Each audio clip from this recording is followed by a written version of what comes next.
Hey you guys, what's up? Welcome back to my channel. So today I'm going to do a story time. Woo!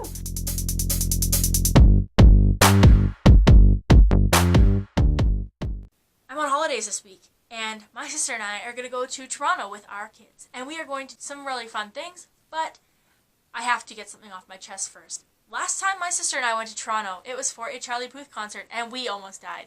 Now, not saying that we didn't have a good time. The concert was a great time. Like, Charlie Puth and Hailee Steinfeld they're both great. Charlie Puth I've been a really big fan of since like a while ago. I don't really know. So once Voicenotes, his album came out, of course, I knew there was going to be a tour soon to follow. So I worked a bit of overtime and I put some money away. And once his tour was announced, I bought myself and my sister a ticket for Christmas. And therefore, in the summer, July 11th, we went to Toronto to see Hailee Steinfeld and Charlie Puth live. And it was such an incredible show. 100% worth it. I don't have anything but great memories from that show.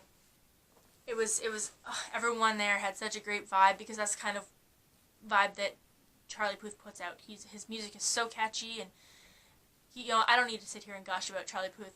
You guys know Charlie Puth is an amazing musician.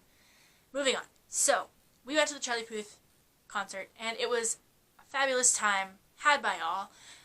My sister and I stayed in a hotel, and we stayed in a hotel.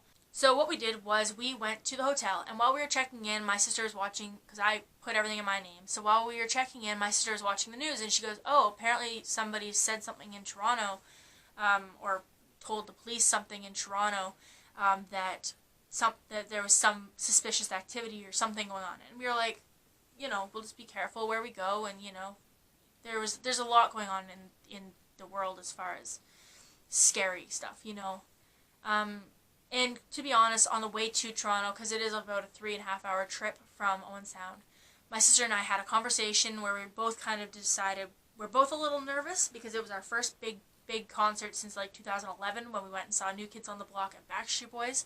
Like, this is a big deal, this is Charlie Puth. There's going to be a lot of people there. It was a stadium. It wasn't a small show whatsoever.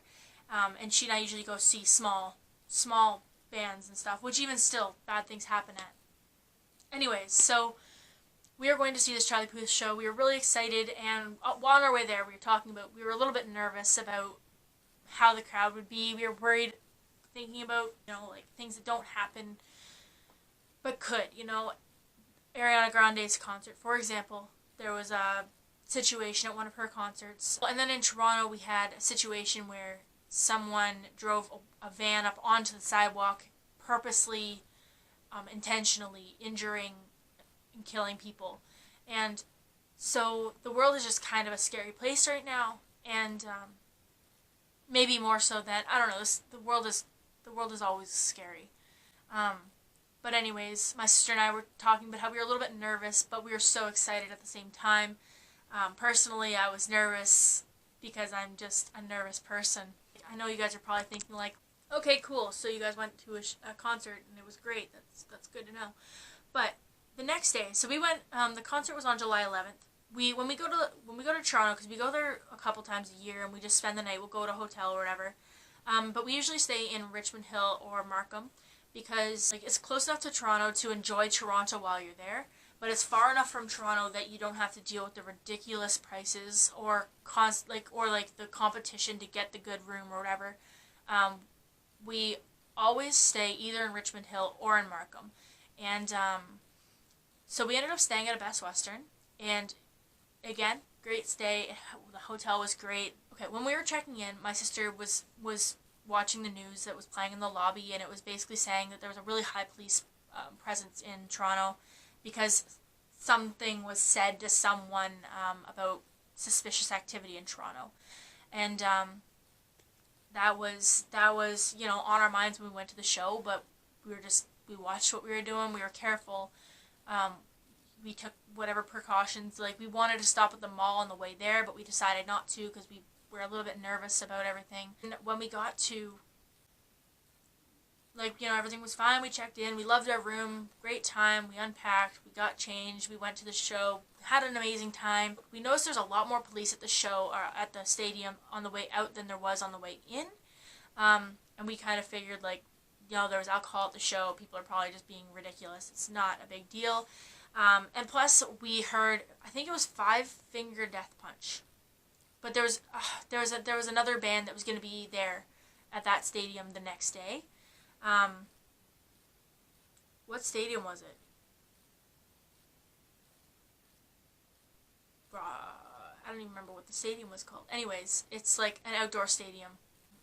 If I think about it, I'll put it here. Anyways, that's where the show was, and of course, getting out was ridiculous. I think there was a car accident, like, people were rushing to get out, and I think that there was, like, a couple bumper crunches or whatever, but, like, as far as anything, I didn't understand why there was such a heavy police presence there.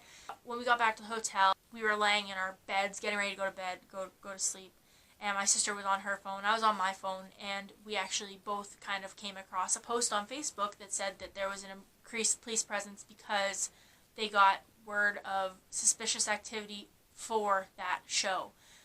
They were worried about the next day's show. It was like bomb threats, or basically somebody said, like, these people are going to be making different issues throughout Toronto, and so the police presence was higher everywhere. When we got to our hotel in Richmond Hill, it was definitely increased there as well. I think that when I was driving, there was at least, I think I saw a police car at least, like, every minute. Like, there was definitely an increased police presence. When we woke up the next morning, nothing had been reported. They had still had an increased police presence everywhere. When we were leaving in the morning to head home, we definitely saw a lot of police cars in Richmond Hill, and then again when we were driving through Markham, we definitely saw more police as well. And even when we hit Vaughan, which is like where Wonderland is, there was an increased police presence there as well. And we started talking and realizing, like, we had an issue last spring in our area where somebody was planting basically like booby traps on our beaches throughout the winter. There was, like, broken bottles found that were planted in the ground with the jagged ends up. There was needles that were disposed of in the woods. And throughout the beach, there was people within, like, an hour of where I live, and I live in, like, the country-ish area, so I think out toward Goderich and Sauble-ish area, like, toward the beaches, like, the biggest tourist attractions in Ontario, kind of. They were finding needles and broken bottles, broken glass. People were walking the beaches, like, and their properties with big buckets, like, cleaning up needles, cleaning up glass, cleaning up all these different things that were basically placed in order to scare or injure people who were going into the beach in the summer. They were trying to turn off tourism. And so since in the summer, a big piece of our tourism is our bands, our sports. We have basketball the Raptors. We have basketball, baseball. They've got the musicians. They've got so many things that happen in Toronto. Plus, like, there's also the theme parks and the like I said, Wonderland, the museums. There's so many different things that go on to attract tourism to Toronto. A way that they could go about turning people away would be to make something bad happen at one of these big events. And so we realized if somebody wanted to really cause havoc in Toronto, one thing they could do is do something to a band, or do something at a concert, at a show. Happily, we didn't hear anything about anything bad going on at that next concert, or even at our own. I haven't heard anything bad about a concert at Toronto at all. No, none of the festivals, none of the concerts, like, not at all. But we did realize something else. So when we were driving home that night, we were about 2 hours into our 3.5-hour drive. Before I get into this, I want to say, when I get ready to go for a trip, for example, like, we're getting ready to go to Toronto in the next couple days. So today I had my oil change, my tires were tightened, my tires were filled. I always do a bunch of certain things in order to prep for a car ride. So my oil was done, my tires are good, my windshield wiper washer fluid's all good, my wipers have been changed, everything in my car is good and set and ready to go. My mechanic is a good friend of mine. He's been my mechanic for years and years now, since I was 18, I think. He's been working on mine and my mom's vehicles, and we've never had an issue with him. He always gives my vehicles a one-over. He'll tell me, he'll walk under it, he'll show me whatever I should be watching for, and he didn't have any warnings. I had just had my transmission worked on. So he literally, like, my brakes looked good, my tires were great, brand new summer tires were on this thing, I'll tell you, brand spanking new tires.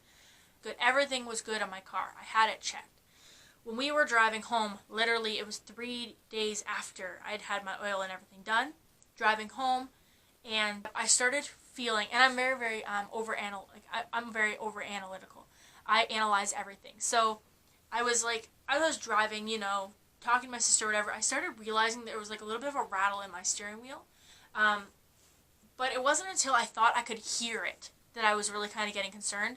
Like, you know, just driving, whatever, and I'm like seeing the bumps on the road. I'm like, okay, it's probably just the bumps on the road. It's not a big deal. Like, I'm feeling this rattle, but when you're going over gravel, you'll feel your car will feel it, you know?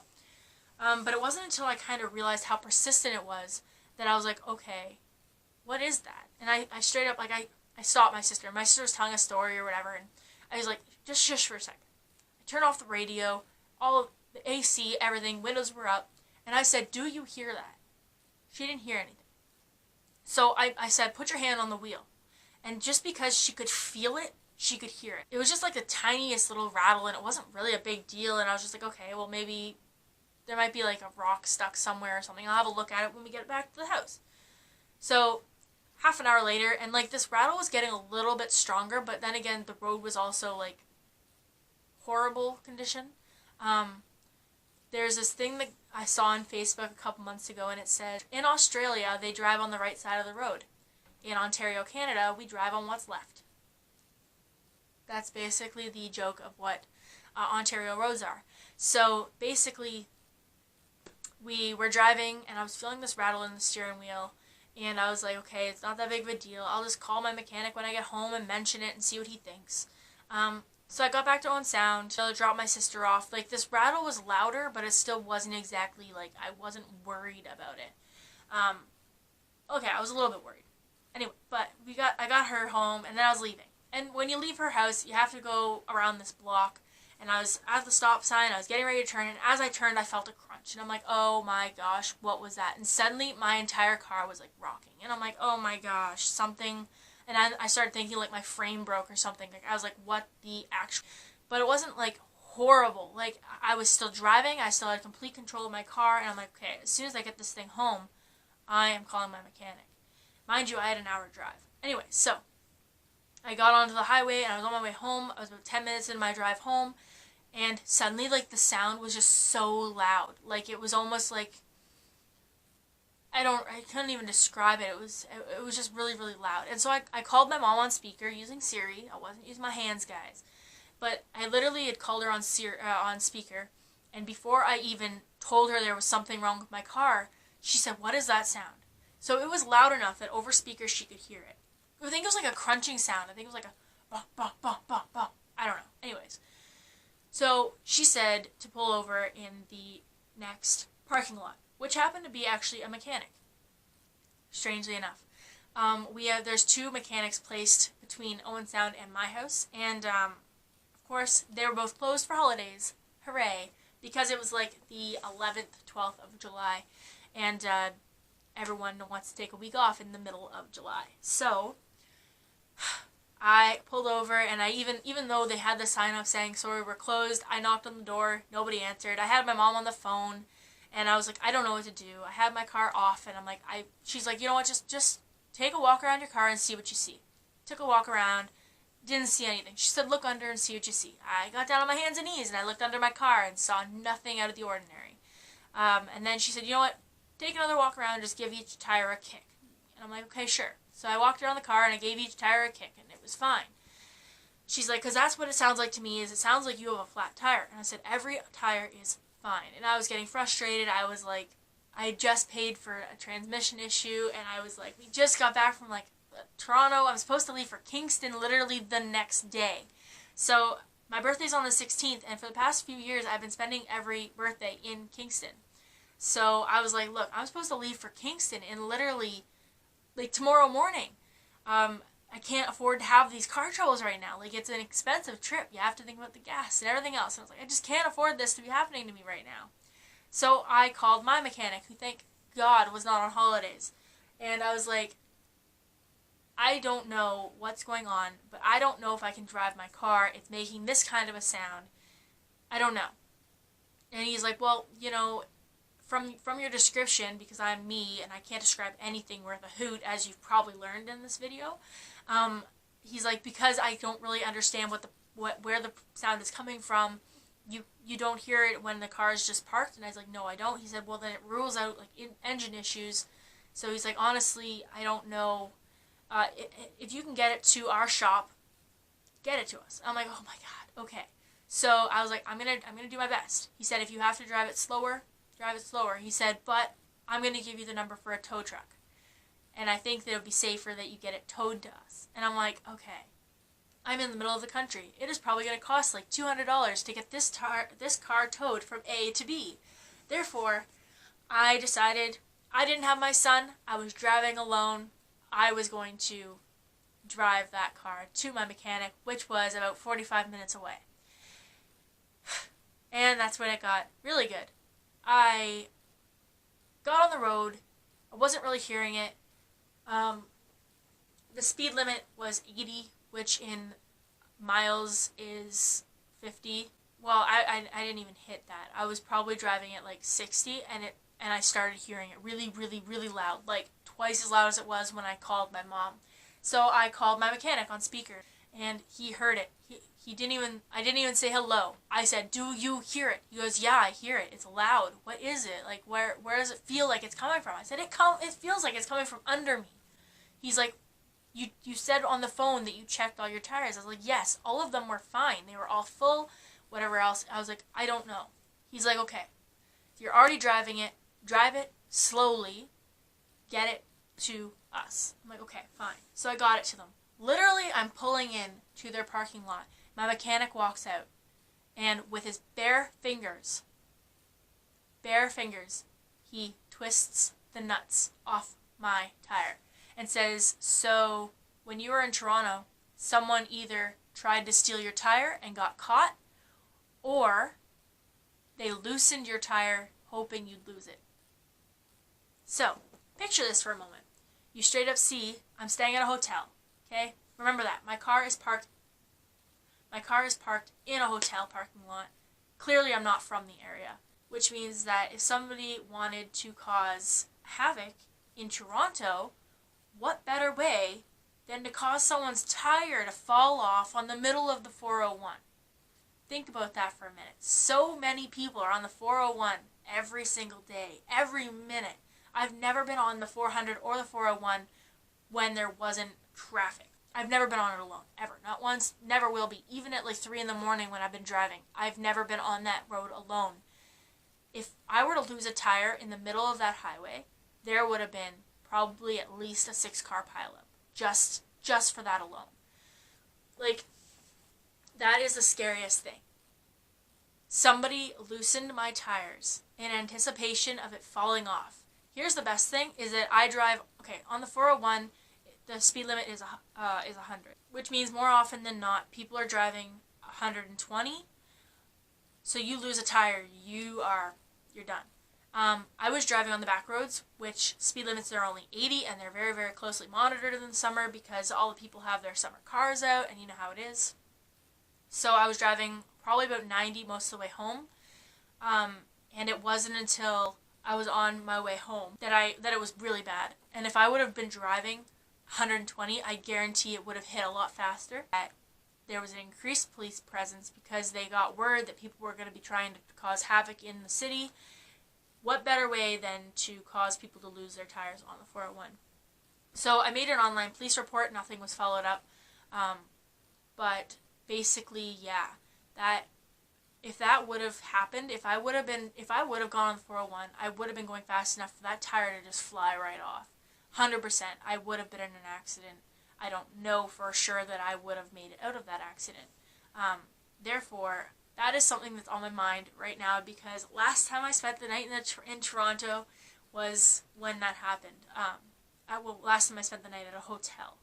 So that's something that my sister and I have both already talked about, like, what if something happens like that again? But now I know, now I know before I drive anywhere, it's not just about your oil, it's not just about your windshield washer, but I'm definitely checking the bolts on my car tires from now on too.